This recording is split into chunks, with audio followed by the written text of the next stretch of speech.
Friends, Baahubali లాంటి సినిమాలో కూడా ఒక పెద్ద మిస్టేక్ ఉందన్నమాట, ఒక పెద్ద బొక్క ఉందన్నమాట. దాన్ని కనిపెట్టడానికి 10 సంవత్సరాలు అయితే నాకు పట్టింది.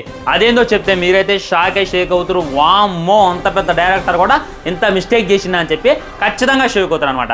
అదేంటి అనేటటువంటిది డీటెయిల్లోకి వెళ్తే మీరు పార్ట్ 1లోనే అబ్జర్వ్ చేసినట్లయితే అక్కడ యుద్ధానికి ముందు బలి ఇచ్చేది ఉంటుంది అనమాట. మన రానా ఒక జంతువు తల నరికి, దున్నపోతున్న తల నరికి హతప్రమేలా అంటాడు.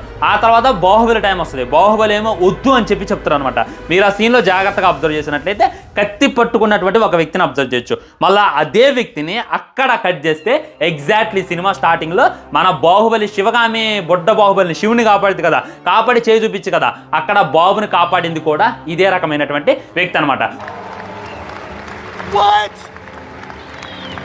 సో ఇక్కడ మాహిష్మతిలో కత్తి పట్టుకునేటటువంటి డ్యూటీ చేసినోడే అక్కడ శివుడు వాళ్ళ దగ్గర కూడా ఈ విధమైనటువంటి రకంగా ఉండు. ఎంత పెద్ద మిస్టేక్ నువ్వేలా చేసావు రాజమౌళి, ఇదే మిస్టేక్